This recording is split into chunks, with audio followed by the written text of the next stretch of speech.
የኤርምያስ ቃል እዚህ ላይ ይፈጸማል። የኢየሩሳሌም መውደቅ።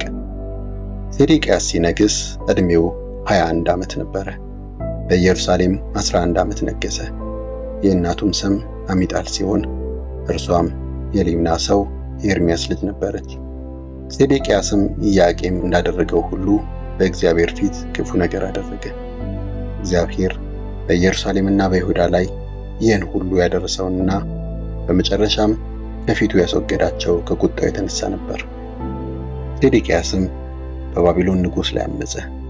ስለዚህ ሴዴቅያስ በነገሰ በ9ኛው ዓመት በ10ኛው ወር ከወሩም በ10ኛው ቀን የባቢሎን ንጉሥ ናቡከደነፆር ሰራዊቱን ሁሉ አስከትቶ በኢየሩሳሌም ላይ ዘመተ። ከተማይቱንም ከበቧት፣ በዙሪያውም የአፈር ድልድል ሰሩ። ከተማይቱም እስከ ንጉሡ እስከ ሴዴቅያስ 11ኛ ዘመነ መንግሥት ተከባ ነበር። በ4ኛው ወር በ9ኛው ቀን በከተማይቱ ራብ ጸንቶ ስለነበር ሕዝቡ የሚበላውን አጣ። የከተማይቱም ቅጥር ተነደለ፣ ሰራዊቱም ሁሉ ኮብልሎ ሄደ። ባቢሎናውያን በከተማይቱ ዙሪያ ቢኖሩም በንጉሡ የአትክልት ስፍራ አጠገብ በሁለት ቅጥሮች መካከል ባለው በር በሌሊት ከተማይቱን ጥለው ሸሹ፣ ወደ አረባም አመሩ። የባቢሎናውያንም ሰራዊት ንጉሥ ሴዴቅያስን ተከታትሎ በማሳደድ በኢያሪኮ ሜዳ ደረሱበት። ወታደሮቹም ሁሉ ከእርሱ ተለይተው ተበታትነው ሳለ ንጉሡን ያዙት። እርሱም በሐማት ምድር በሪብላ ወደ ነበረው ወደ ባቢሎንም ንጉሥ ተወሰደ። የባቢሎን ንጉሥ በዚያ ፈረደበት። በሪብላም የባቢሎን ንጉሥ የሴዴቅያስን ወንዶች ልጆች በአባታቸው ፊት አረዳቸው። የይሁዳንም ባለሥልጣኖች ሁሉ ገደላቸው።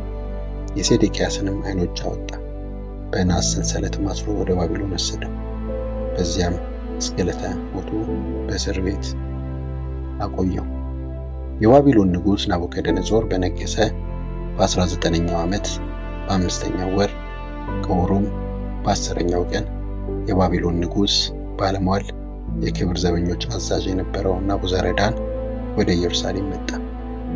የእግዚአብሔርን ቤተ መቅደስና የንጉሡን ቤተ መንግሥት እንዲሁም በኢየሩሳሌም የነበሩትን ቤቶች ሁሉ በእሳት አቃጠለ።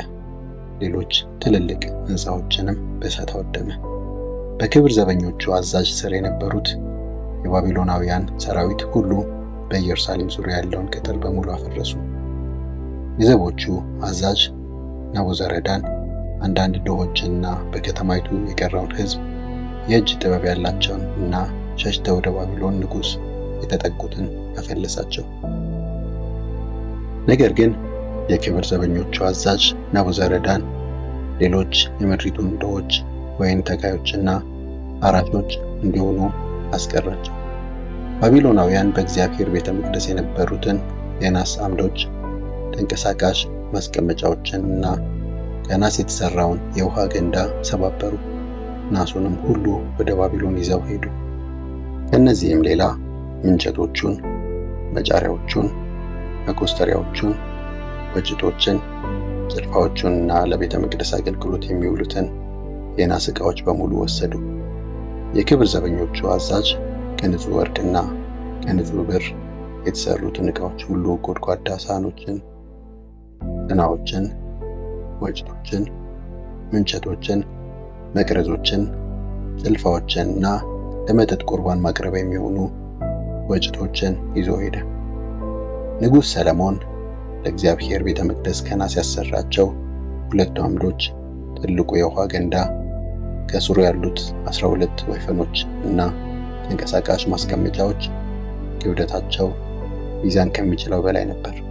እያንዳንዱም አምድ ከፍታው 18 ክንድ፣ ዙሪያ ክቡም 12 ክንድ ነበረ። ውስጡ ክፍት ስለሆነ የእያንዳንዱ ከንፈር ውፍረት 4 ጣት ነበረ። በአንዱ አምድ አናት ላይ ያለው የናስ ጉልላት ቁመት 5 ክንድ ሲሆን ዙሪያውንም ሁሉ የሮማን ቅርጽ ባላቸው የናስ ጌጣጌጦች የተዋበ ነበር። ሌላውም አምድ የሮማኑን ጌጣጌጥ ጨምሮ ከዚሁ ጋር አንድ አይነት ነበር። 96ቱ ሮማኖች ከጎን በቀላሉ የሚታዩ ሲሆኑ አጠቃላይ በዙሪያው ካለው ጌጥ በላይ ያለው የሮማኖች ቁጥር 100 ነበር። የክብር ዘበኞቹ አዛዥ የካህናት አለቃ የነበረውን ሰራያን፣ ምክትሉንም ካህን ሶፎንያስን እና 3ቱን በር ጠባቂዎች አስሮ ወሰዳቸው። በከተማው ውስጥ ከቀሩትም ሕዝብ የተዋጊዎቹ ኃላፊ የነበረውን መኮንን፣ 7ቱን የንጉሡን አማካሪዎች፣ ከአገሬው ሕዝብ ወታደር የሚመለምለውን መኮንን ጸሐፊና በከተማው ውስጥ የተገኙትን ሌሎች 60 ሰዎች ወሰደ። የክብር ዘበኞቹ አዛዥ ናቡዘረዳን እነዚህን ሁሉ ይዞ የባቢሎን ንጉሥ ወደ ነበረበት ወደ ሪብላ አመጣቸው። ንጉሡም በሐማት ምድር በነበረችው በሪብላ ፈጃቸው። ይሁዳም በዚህ ሁኔታ ከምድሯ በምርኮ ተወሰደች። ናቡከደነፆር ማርኮ የወሰደው ሕዝብ ቁጥር እንደሚከተለው ነው። በነገሰ በ7ኛው ዓመት 3023 አይሁድ። ናቡከደነፆር በነገሰ በ18ኛው ዓመት 832 ሰዎች ከኢየሩሳሌም። ናቡከደነፆር በነገሰ በ23ኛው ዓመት የክብር ዘበኞች አዛዥ ናቡዘረዳን 745 አይሁድ ማርኮ ወስዷል። በአጠቃላይ 4600 ሰዎች ነበሩ። የዮአኪን መፈታት። የይሁዳ ንጉሥ ዮአኪን በተማረከ በ37ኛው ዓመት ዮርማሮዴክ በባቢሎን ነገሰ። በዚሁ ዓመት በ12ኛው ወር ከወሩም በ25ኛው ቀን የይሁዳን ንጉሥ ዮአኪንን አሰበው፣ ከእስር ቤትም አወጣው፣ በመልካምም ቃል አናገረው። ከእርሱም ጋር በባቢሎን በምርኮ ከነበሩት ነገሥታት ይልቅ ከፍ ባለ የክብር ቦታ አስቀምጠው። ዮአኪንም እስር ቤት ለብሶት የነበረውን ልብሱን አውልቆ ጣለ። በቀረውም የሕይወቱ ዘመን ሁሉ ከንጉሡ ማዕድ ይበላ ነበር። የባቢሎንም ንጉሥ ዮአኪን እስኪሞት ድረስ በሕይወት ዘመኑ ሁሉ ሳያቋርጥ በየዕለቱ ቀለቡን ይሰጠው ነበር።